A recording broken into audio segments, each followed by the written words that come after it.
Good morning, students. Hope you are all fit and fine and good in health. Good morning to all. Today we start with our third chapter, US Hegemony in World Politics. But now the syllabus is changed.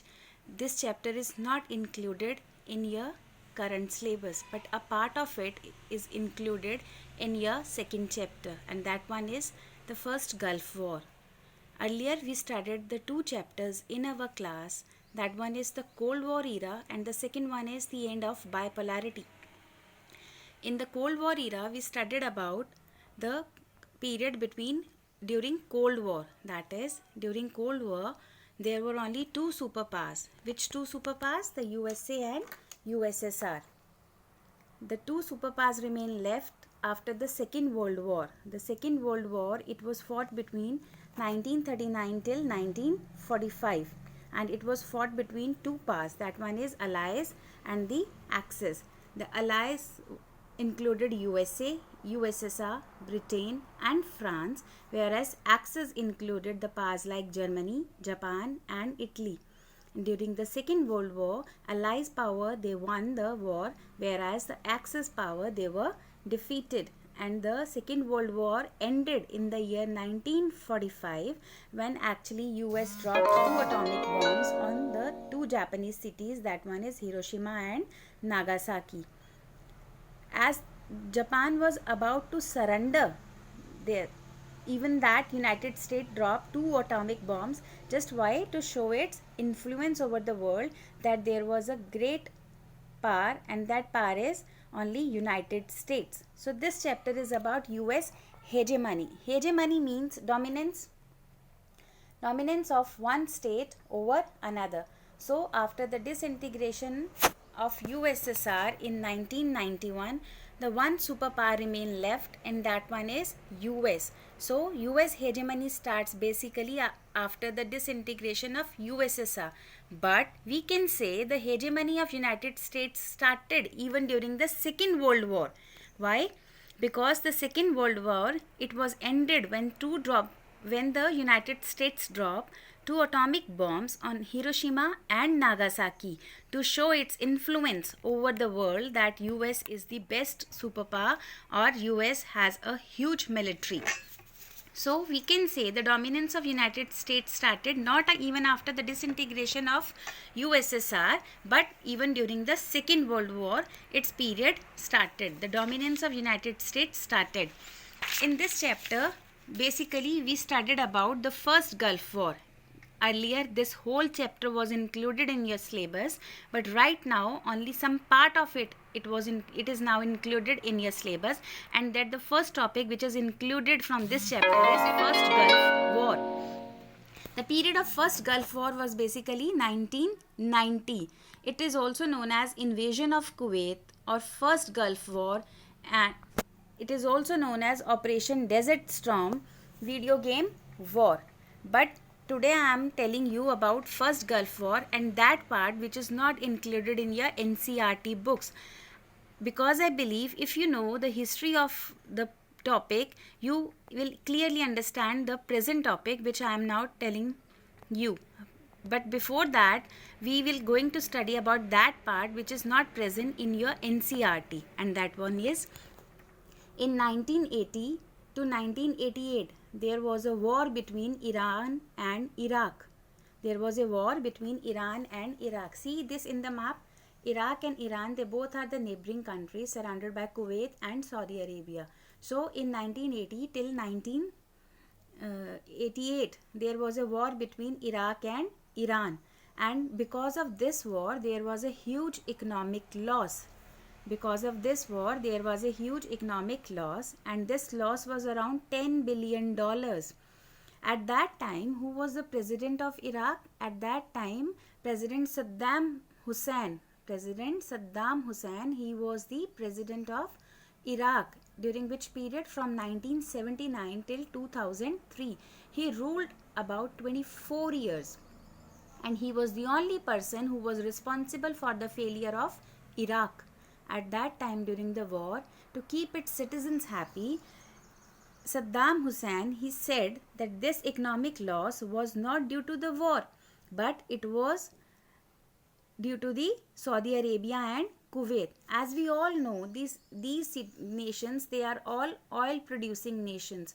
Abundant of oil is present in these areas. So President Saddam Hussein, he blamed Kuwait and Saudi Arabia for the economic loss that occurred during the war, and that loss was around $100 billion.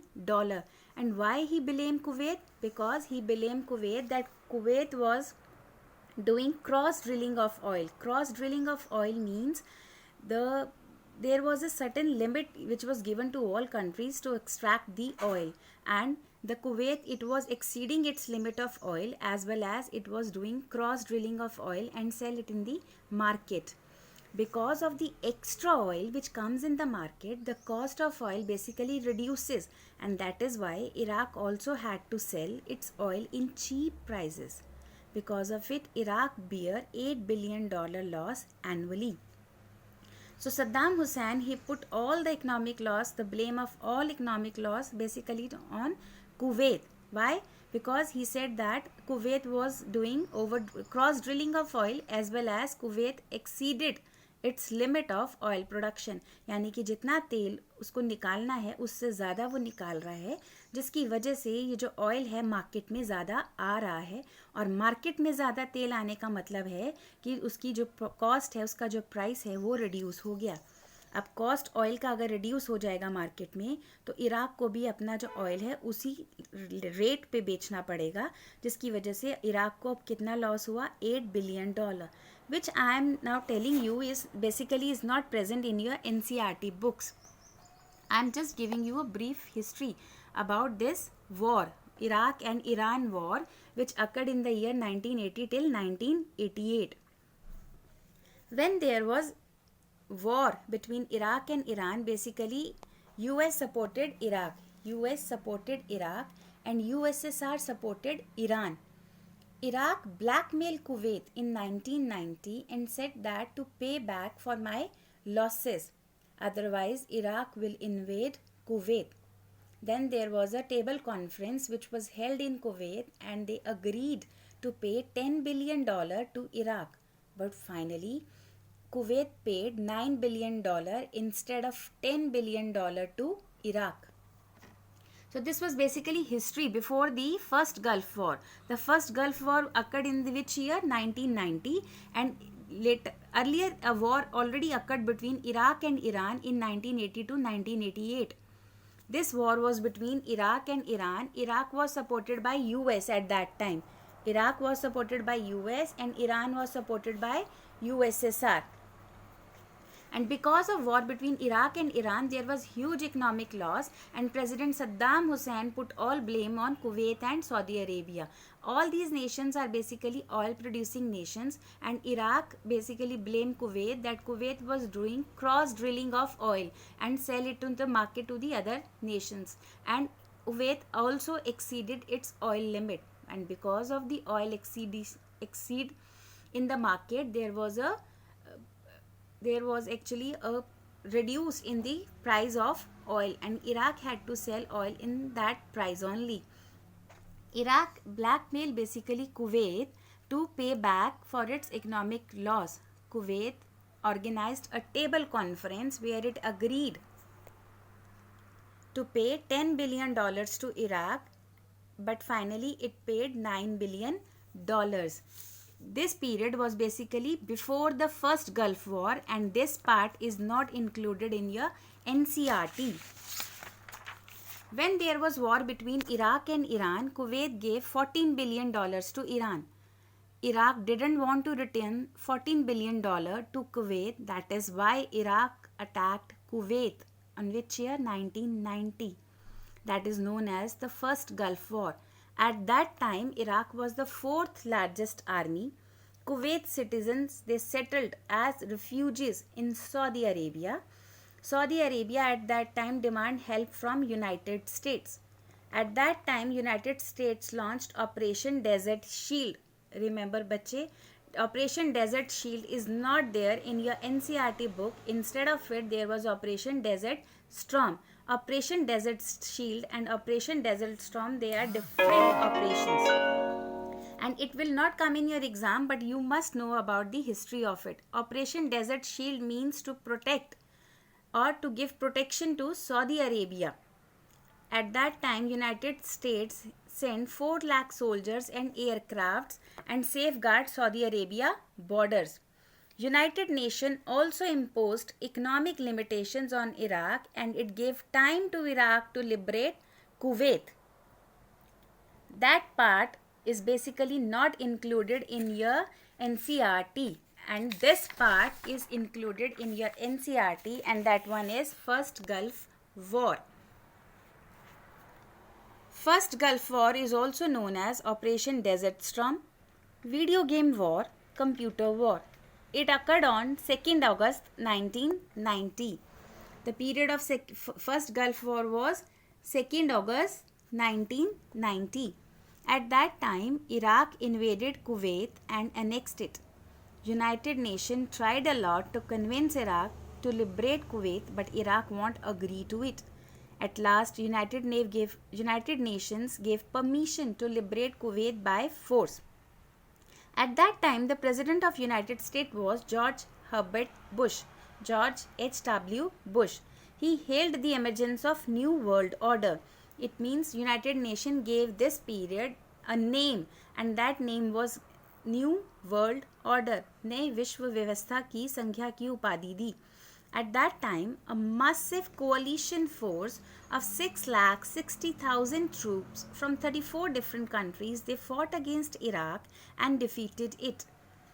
It came to be known as the First Gulf War, and the operation launched by the United Nations, it came to be known as the Operation Desert Storm. This is known as Operation Desert Storm. It is also known as First Gulf War. It is also known as Video Game War. It is also known as Computer War Game. The First Gulf War revealed that there was a vast technological gap between United States and the other states. America also used smart bombs in the war. That is why some observers called it as a computer war. Due to widespread television coverage, it also became video game war as viewers from all over the world watched the destruction of Iraqi forces live on their TV. US also got profit from this war as it received money from countries like Germany, Japan and Saudi Arabia. Why? Because at that time when United States and the other forces, when they were liberated Kuwait from Iraq, then there was 75% of United States Army during that war, and it took money from various countries like Germany, Japan and Saudi Arabia to liberate Kuwait. I hope you understand the topic First Gulf War. Soon I will send you the assignment regarding this topic. Thank you.